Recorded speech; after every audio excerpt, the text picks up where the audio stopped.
Este texto é um texto que narra um pedacinho da história da segunda viagem missionária do apóstolo Paulo. O apóstolo Paulo aqui, junto com Barnabé e junto com uma companhia de discípulos e outros apóstolos, estavam anunciando o evangelho por toda a região, não apenas da Palestina, mas de toda a Ásia Maior e Ásia Menor. Naquela época não havia as divisões geográficas bem definidas como nós temos hoje. Então, para eles, tudo que estava abaixo do mar Mediterrâneo era Ásia. E tudo que estava acima da ponta superior do mar Mediterrâneo, onde está o mar Egeu, era Macedônia, que hoje nós conhecemos como Europa.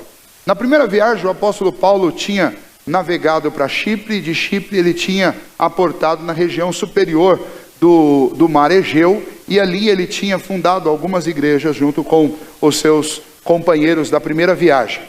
Na segunda viagem, que é a circunstância que nós estamos vendo aqui, Paulo tinha estado em Jerusalém, e junto com os outros discípulos em Jerusalém, eles tinham tomado uma decisão sobre um assunto que era muito importante lá, que era a questão da circuncisão.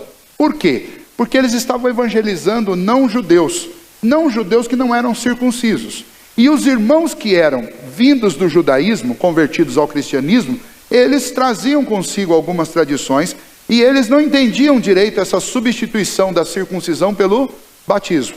Então muitos judeus implicavam com os crentes não-judeus que eles tinham que praticar a circuncisão. Isso gerou uma série de tensões, inclusive entre os apóstolos. Nós estudamos aqui no aniversário da SAF de 101 anos, se eu não me engano, um texto da carta do apóstolo Paulo aos Gálatas, que inclusive essa situação foi tratada pelo apóstolo Paulo, né? E então a igreja de Jerusalém chegou a uma conclusão, os apóstolos reunidos, eles concluíram que realmente não era necessário fazer a circuncisão desses cristãos que não eram judeus. E então a segunda viagem missionária do apóstolo Paulo começa com o propósito de revisitar as igrejas que ele fundou, inclusive lá no limite superior da Ásia, abaixo da Macedônia, para não só levar a notícia e fazer a confirmação doutrinária daquelas igrejas, mas também para ver como aquelas igrejas estavam. E então eles começaram a montar uma equipe, a equipe que faria esta viagem. E é exatamente neste momento que esse texto nosso aparece. Eu gostaria de refletir com vocês sobre a história que é narrada aqui por Lucas, que é o autor do livro de Atos. Essa história que Lucas nos narra aqui vai nos ensinar a seguinte lição: evangelizando e servindo no mundo caído. Uma tarefa difícil. Evangelizando e servindo no mundo caído. Uma tarefa difícil. Por que uma tarefa difícil? A primeira parte desse texto nos mostra uma questão de conflito. E deixa eu perguntar a vocês, todos aqui sabem muito bem o que é conflito. E nós estamos acostumados a lidar com conflitos na nossa família, estamos acostumados a encarar conflitos no nosso local de trabalho, mas será que a igreja é um lugar onde acontecem conflitos também? Será que em 104 anos da SAF, a SAF já teve que administrar conflitos? Eu acredito que sim, muitos deles. Para vocês terem uma ideia, eu quero citar um conflito histórico aqui. Quando a nossa igreja foi fundada aqui no nosso país, ela foi fundada por um missionário chamado Archibald Green Simonton. Ele chegou aqui no Brasil junto com outro pastor. O pastor chegou um pouquinho antes dele, pastor chamado Robert Calley, que fundou a igreja Fluminense. E quando Simonton chegou, logo que ele se estabeleceu, ele procurou contato, porque essa igreja também era uma igreja de herança reformada. E os dois começaram uma amizade. O contato foi muito bom. Robert Calley, mais velho do que Simonton, missionário presbiteriano, que era muito novo. E eles começaram a trabalhar juntos. Simonton pregava mensalmente na igreja de Robert Calley. Uma vez por mês, pelo menos, Simonton estava lá. Só que houve um desentendimento entre os dois. E, por algum motivo, Robert Calley entendeu, ou começou a achar, que Simonton estava evangelizando dentro do campo dele. E aí começou uma discórdia entre os dois. E essa discórdia foi tão séria que num dado momento eles pararam de ter contato um com o outro. E não só pararam de ter contato, como Robert Calley, indignado com aquilo, escreveu uma carta anônima e fez uma denúncia contra Simonton. Conflito pesado entre duas igrejas que estavam nascendo aqui no Brasil. Essas igrejas não eram diferentes das igrejas no restante do mundo. Conflito é algo que também faz parte da história da igreja. E esse texto aqui mostra que faz parte da história da igreja e não é de hoje. Porque aqui nós temos no início dessa história um conflito. Um conflito entre o apóstolo Paulo e Barnabé, por causa de um homem, um jovem chamado João Marcos. E então este conflito vai nos ensinar a primeira lição desse texto para nós. Na vida da igreja também surge conflito, como surge na sua casa, como surge na sua família, como surge no trabalho. Igreja não é um lugar de gente perfeita, e muito menos de relacionamentos perfeitos, com exceção do nosso relacionamento com Cristo, porque Cristo é que promove esse relacionamento e não nós. E a igreja então, primeira lição, por que servir e evangelizar num mundo caído é uma tarefa difícil? Porque a agência evangelizadora do mundo caído, que é a igreja, enfrenta conflitos internos. Sempre, em todas as épocas, Ana Rosa. Isso sempre aconteceu. E aqui está um exemplo disso. Aqui nessa circunstância, o Concílio de Jerusalém tinha tomado a decisão. Paulo estava montando uma companhia para a segunda viagem missionária, para revisitar aquelas igrejas e para levar a notícia. E uma oportunidade para Paulo rever as igrejas e os amigos que ele fez quando ele as plantou. Mas surgiu este conflito, antes deles saírem. Qual era o problema com João Marcos? João Marcos, ele é um antigo conhecido nosso aqui dentro do Novo Testamento. A primeira citação que nós temos de João Marcos aparece lá no Evangelho de Marcos, quando no momento da prisão do Senhor Jesus, é descrito um jovem enrolado em lençóis, que fugia com medo na calada da noite, quando Jesus estava sendo preso. Quem é este jovem? Era alguém de uma família rica, que seguia Jesus e os discípulos de longe. E ele foge. Novamente, esse João Marcos, ele vai aparecer no capítulo 12 do livro de Atos. E lá no capítulo 12 do livro de Atos, é dito que na família dele havia uma igreja que se reunia lá em Jerusalém.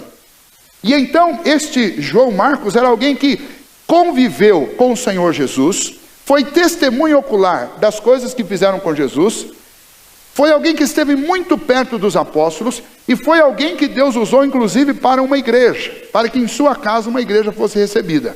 Em algum momento, Barnabé, que é tio de João Marcos, chama João Marcos para a primeira viagem missionária. João Marcos era um jovem promissor, e alguém que tinha muitas informações, inclusive sobre Jesus. Mas por um motivo que a Bíblia não revela, no meio daquela viagem, quando eles estavam na região da Panfilha, João Marcos abandonou o grupo. E ao abandonar o grupo, o apóstolo Paulo ficou muito chateado com o abandono dele. E agora, quando eles começam a segunda viagem missionária, alguns anos depois, Barnabé, o tio, quer novamente trazer João Marcos. E aí Paulo diz que, não, esse rapaz não vem com a gente.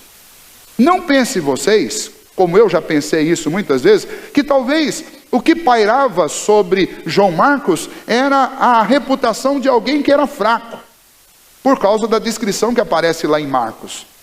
João Marcos não era fraco, muito pelo contrário. João Marcos era um jovem muito competente, muito capaz, e era alguém que era intrépido.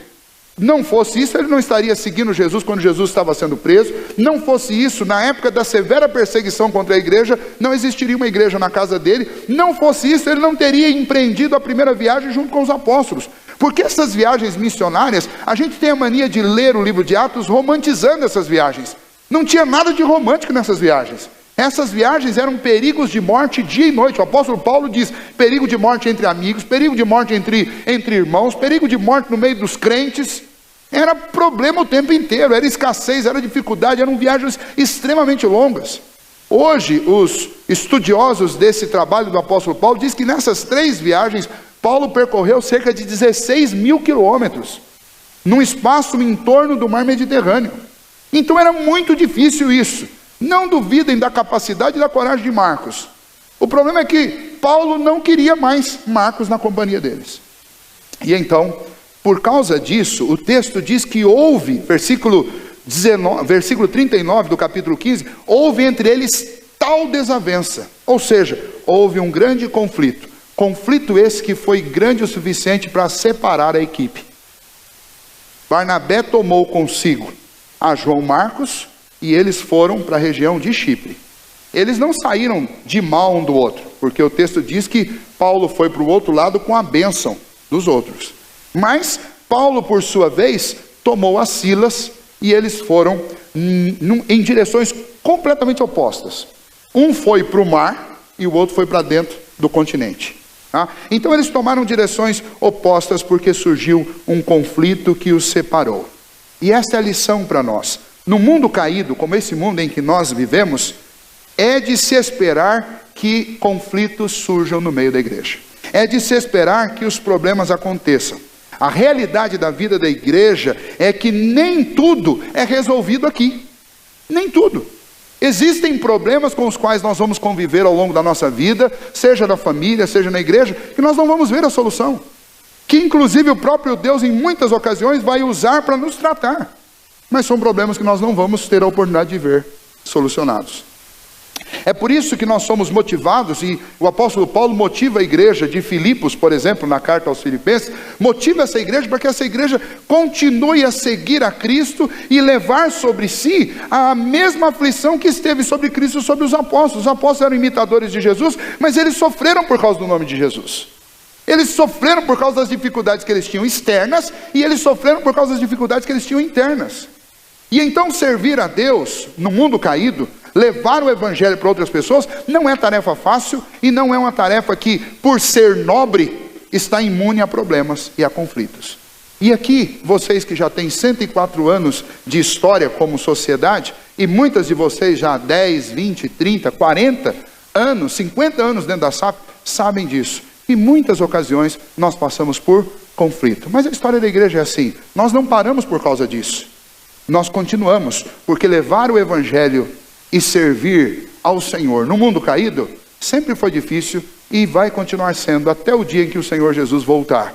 Porque este mundo é assim mesmo, é um mundo cheio de problemas. Nós somos assim, nós temos defeitos, nós temos problemas. Hoje pela manhã eu preguei a respeito de um texto de Provérbios capítulo 14, versículo 4, que a Ana Rosa citou, eu tenho que explicar para quem não estava aqui.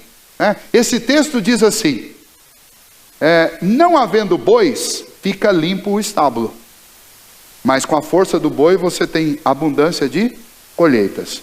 Resumindo para vocês, o boi auxilia o homem no seu trabalho, mas ele faz muita sujeira. Aí você fica diante de um desafio. Ou você tem muita colheita, um pouco de sujeira deixada pelo boi, ou você não tem nada de colheita e fica com o estábulo limpo. O que você prefere? E aí a frase que ela citou, que eu queria explicar então para você. Todos nós somos bois de alguém. E todos nós temos um boi também. Alguém que nos auxilia, mas que infelizmente por sermos pecadores vai deixar algum rastro de sujeira. E essas sujeiras são esses comportamentos ruins, esses desvios da nossa natureza. Na igreja do Senhor não é diferente. No colégio apostólico não foi diferente. Algumas coisas não saíram como deveriam ter saído. João Marcos não foi como deveria ter sido. Mas Paulo também não. E Barnabé também não. E, queridos, no mundo caído, existem conflitos. Nós temos que conviver com eles. Se nós queremos levar o evangelho, se nós queremos servir a Deus, nós temos que aprender a conviver com os conflitos. Uma segunda verdade que esse texto nos ensina é que na igreja, onde nós servimos e aonde nós montamos uma equipe para evangelizar, nós devemos nos adaptar às condições que Deus nos dá. Veja o que aconteceu. Quando eles se separaram, início do capítulo 16, diz que o apóstolo Paulo, junto com Silas, chegaram a Derbe e a Listra, que eram lugares onde já existiam igrejas que eles foram revisitar. Chegaram nessas igrejas, eles encontraram um discípulo chamado Timóteo, filho de uma mulher que era judia, mas tinha um pai que era grego. Eles encontraram então este jovem chamado Timóteo, longe de ser um João Marcos, em termos de capacidade, de força, de experiência. Este Timóteo era filho de Eunice e neto de Loide. Foi encaminhado na fé por sua avó e por sua mãe, ensinado a respeito de Jesus, ensinado a respeito do temor a Deus. Alguém que foi disciplinado nos caminhos do Senhor. Paulo encontrou Timóteo e Paulo precisava, ele continuava convivendo com o problema. A sua equipe estava desmantelada, ele precisava recompor. E então quem ele vai pegar para recompor? Ele decide pegar a Timóteo. E no ato de trazer Timóteo para dentro da equipe, de cara ele já teve que lidar com um problema. Timóteo era filho de judeu, da sua mãe, mas era filho de grego também. E ele precisava levar o evangelho a judeus e a gregos. Timóteo pregar para gregos não dava problema nenhum, porque os gregos não estavam preocupados que um pregador tivesse a marca da circuncisão. Mas Timóteo pregar para judeu era complicado. Por quê? Porque todos sabiam que ele não era circuncidado. O apóstolo Paulo tinha saído de Jerusalém junto com os apóstolos com uma decisão do concílio que eles tiveram lá, dizendo que era desnecessário. Então vejam só, neste texto o apóstolo Paulo decide, junto com Silas, que iriam então circuncidar a Timóteo. Por que ele fez isso? Ele não fez por uma necessidade, porque o concílio tinha concluído que não era necessário batizar.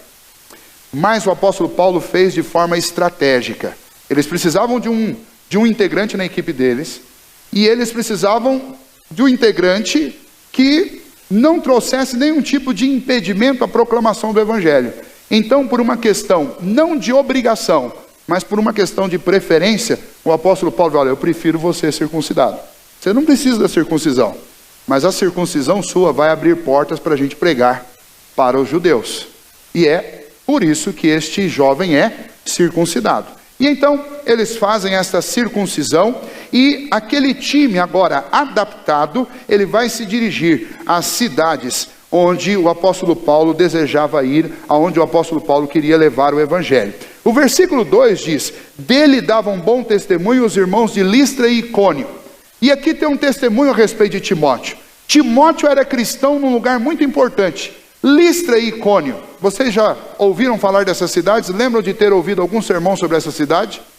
Listra foi o lugar onde o apóstolo Paulo foi, na primeira viagem, ele foi apedrejado e largado do lado de fora da cidade, quase morto, por causa do evangelho. Portanto, um lugar perigoso para ser um cristão. Um lugar onde pregar o evangelho podia custar a sua vida. Foi neste lugar onde Eunice e Loide criaram Timóteo, onde Timóteo aprendeu a ser crente. E por incrível que pareça, nesse lugar as pessoas falavam bem de Timóteo.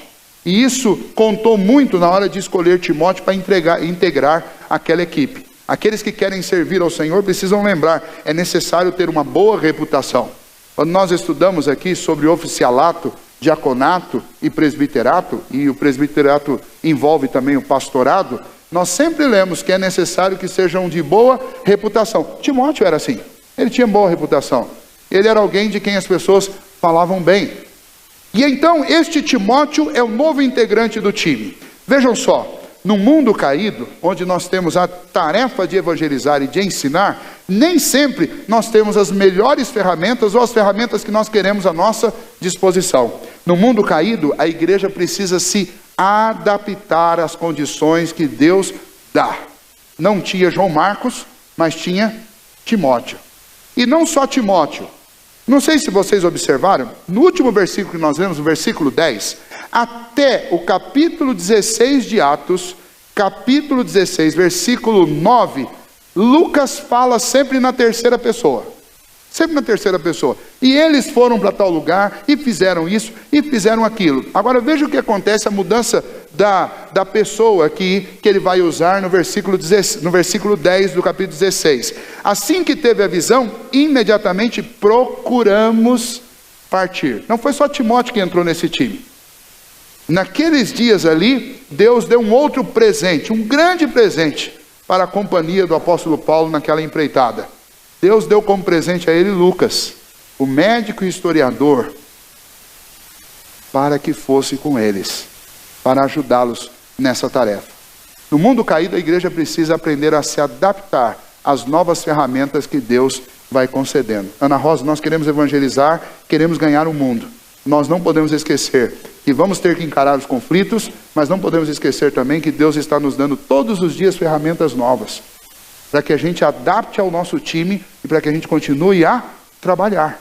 Vocês que estão chegando na igreja agora, vocês são as novas ferramentas.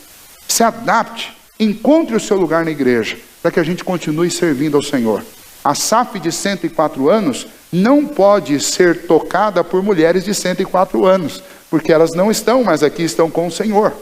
Mas elas precisam, as nossas irmãs precisam de você, que está com 20, com 25, com 30. Ah, mas eu não sou como aquela mulher que tinha 13 filhos, e ainda assim foi tão importante na história da SAF.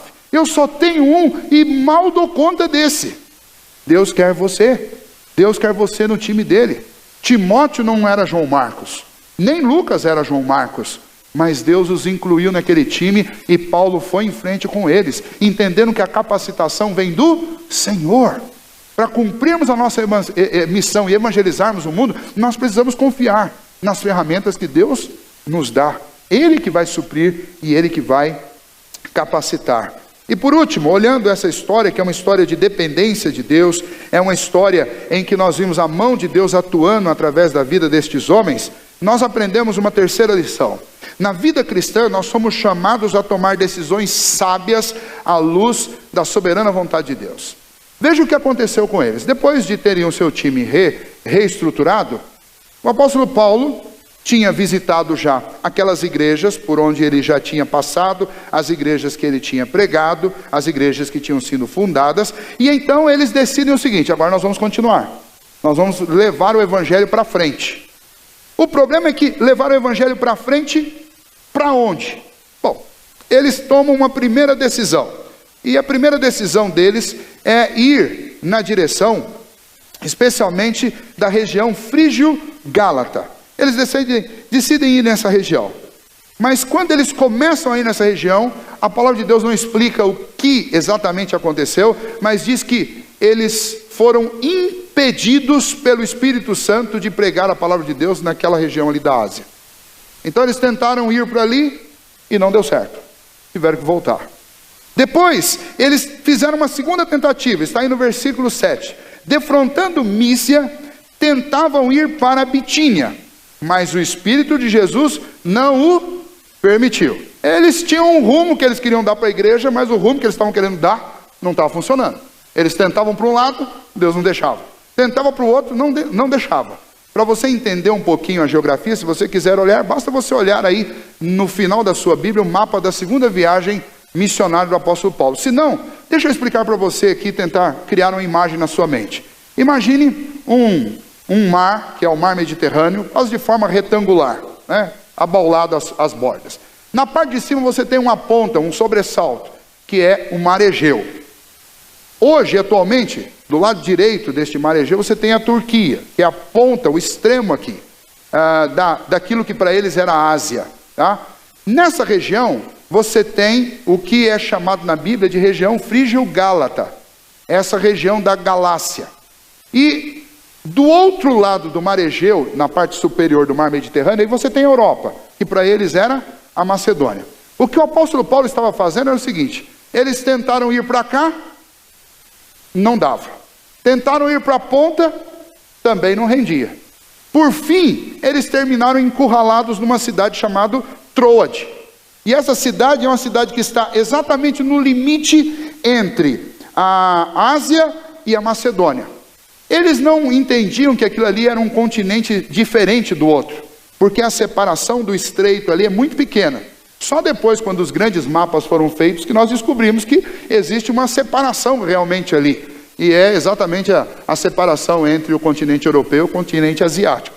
Mas eles estavam ali naquele limite ali, e então Paulo parou ali, e durante a noite ele teve uma visão que o Senhor lhe deu. E é a visão que nós lemos aqui neste versículo 9. À noite sobreveio a Paulo uma visão na qual um varão macedônio estava em pé e lhe rogava dizendo: passa a Macedônia e ajuda-nos.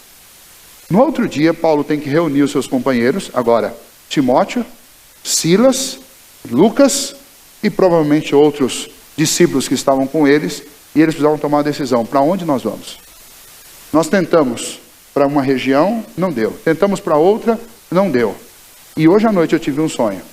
E neste sonho, eu vi um varão e nós não sabemos por que ele chama de um varão macedônio, um varão, eu não sei se pelas vestimentas ou pela língua que estava usando, mas ele entendeu que era um varão macedônio, dizendo: passa e ajuda-nos, passa o mar Egeu e ajuda-nos. A igreja nunca tomou decisões baseadas em visões, e é por isso que o versículo 10 diz que eles concluíram, ou seja, houve uma discussão. Esse termo aí que é descrito aqui como concluindo, na língua grega que aparece aí, diz que eles discutiram. Eles discutiram um assunto entre eles e chegaram a uma conclusão. Por quê? Porque estes irmãos que são treinados e que são maduros, eles sabem que porta aberta ou porta fechada não é sinônimo de vontade de Deus. Tem muita porta que não é para eu entrar. Tem muita porta que se abre na minha frente que é uma tentação, né? E tem muita porta fechada que é para eu passar, né? Você tem a própria palavra de Deus dizendo que as portas do inferno não prevalecerão contra a igreja do Senhor. Qualquer lugar do mundo onde você for anunciar o evangelho, as portas estarão trancadas. Mas nós temos que entrar com o evangelho, com intrepidez, no nome do Senhor Jesus, e abrir essas portas para que aqueles que estão em cadeia sejam libertos. E então o que acontece aqui? Estes irmãos entendem o seguinte: olha, nós temos que ir para Macedônia. Não tem igreja lá, nós não plantamos nada lá, mas nós temos que subir para o lado de lá. E então eles tomam uma decisão de atender aquele chamado que eles receberam através de uma visão, mas não apenas através da visão, Ana Rosa, através do fato do Espírito de Deus ter fechado o caminho para eles aqui. Eles não conseguiam fazer nada na Ásia, tinham que seguir. Diferente do que a gente imagina, que eles iam entrar na Macedônia e tudo ia ser favorável para eles, na sequência do texto, se você continuar lendo a partir do versículo 11, você vai ver que eles navegam, atravessam o estreito, e de Troade eles passam para outra região. A primeira cidade, a cidade principal que eles vão encontrar, a primeira cidade principal na região da Macedônia é a cidade de Filipos. E quando eles chegam em Filipos, eles vão encontrar lá uma menina que estava endemoniada, adivinhando quem as pessoas eram, adivinhando o futuro, e começou a falar quem aqueles homens eram. E logo, logo, o apóstolo Paulo, junto com Silas, eles se irritaram com aquela coisa e foram lá e oraram, e expulsaram o demônio da menina. A família fica brava, e no mesmo dia, Paulo e Silas terminam presos, surrados em praça pública e presos. Imagine se Paulo fizesse o que a maioria de nós costuma fazer. Olha, mas nós sonhamos, Deus falou para a gente vir para cá, a gente chega, mal entramos na Macedônia, já estamos apanhando. Ou seja, servir ao Senhor e evangelizar no mundo caído é sempre muito difícil. Mas nesse processo a igreja precisa aprender, que é a lição para nós aqui, precisa aprender que nós somos chamados por Deus a tomar decisões sábias à luz da soberana vontade de Deus. Quem decide para onde a igreja avança é o Senhor. Quem decide para onde nós vamos levar o evangelho é o Senhor. Não são as circunstâncias, sendo fáceis ou ruins, não são os meios favoráveis que a gente pode ter ao nosso favor ou os meios contrários. O evangelho precisa ser levado através de decisões sábias que levem em consideração a soberana vontade de Deus. E a soberana vontade de Deus, como nós ouvimos, inclusive através das músicas, é sim, sempre, que a gente deixe a nossa zona de conforto. Que a gente pare de usar os conflitos que nós temos como desculpa para não evangelizar, que é o que a gente faz normalmente. Que a gente pare de usar os opacos recursos que nós temos como desculpa: nós não podemos fazer porque nós não temos gente à altura disponível. E esse texto nos ajuda a lidar com tudo isso. Esse texto tira de você a possibilidade de usar conflito como desculpa. Tem conflito? Sempre teve. E o evangelho sempre avançou a despeito dos conflitos que nós temos. Temos escassez de matéria-prima? Temos. Mas o evangelho sempre avançou a despeito da escassez de matéria-prima, de gente. Temos dificuldade com portas fechadas? Temos, mas sempre foi assim. E inclusive muitas dessas portas fechadas é o Espírito Santo mesmo que fecha, porque o Senhor está nos impelindo numa outra direção. Servir ao Senhor, evangelizar no mundo caído é difícil, mas é o maior de todos os privilégios que nós podemos ter. A história entre Paulo e João Marcos não termina obviamente assim. Alguns anos depois, o apóstolo Paulo, inclusive escrevendo a carta aos Colossenses, capítulo 2, versículo 6, vai chamar João Marcos de meu filho. Ou seja, o conflito já foi resolvido.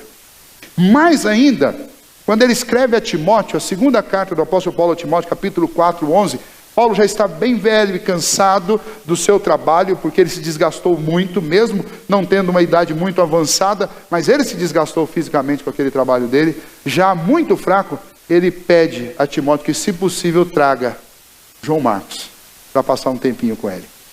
Ou seja, neste mundo caído, nós servimos a um Deus que é especialista em resolver conflitos.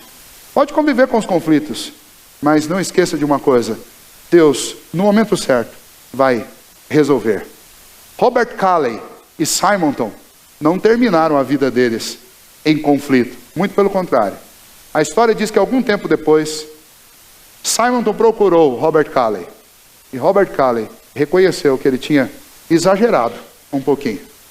E os dois conversaram, fizeram as pazes, oraram juntos, e as igrejas, a igreja fluminense, junto com a igreja presbiteriana, se tornaram grandes parceiras na evangelização do Rio de Janeiro e também na expansão da igreja aqui no Brasil. Se tornaram tão parceiros que, depois da morte de Simonton, a igreja presbiteriana no Rio de Janeiro precisou passar por uma reforma, e durante todo o tempo da reforma, 30 e poucos dias daquela reforma, a igreja presbiteriana se reunia no templo da igreja fluminense. Se tornaram não só amigos, mas o seu rebanho também era um rebanho amistoso, eram amigos. Nesse mundo cheio de conflitos, nós temos uma grande dificuldade, que é a dificuldade que todos experimentam. Conflitos, nem sempre temos todos os recursos que queremos, nem sempre podemos ir na direção que a gente acha certo, mas é maravilhoso poder servir a Deus e evangelizar neste mundo, a despeito dos conflitos, porque a gente sabe que Deus vai nos ajudar a resolvê-los. A despeito da limitação dos nossos recursos, porque Deus faz, porque Deus opera, mesmo através de vasos simples e singelos.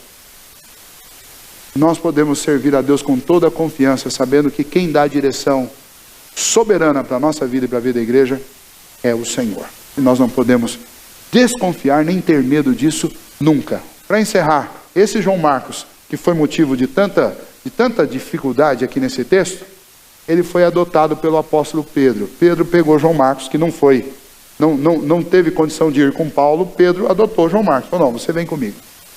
Colocou João Marcos debaixo da asa, e eles trabalharam juntos. O Evangelho não conta, não relata os pormenores do trabalho de Pedro e de João Marcos.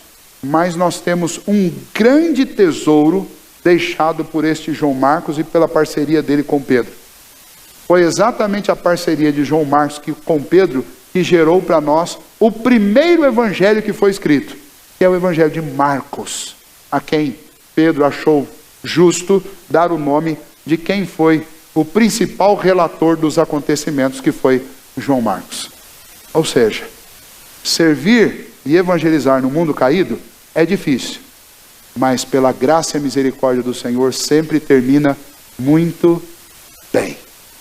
Como terminaram até aqui esses 104 anos, e como Deus continuará a ajudar em todos os anos que o Senhor nos conceder o privilégio de continuar servindo aqui neste mundo.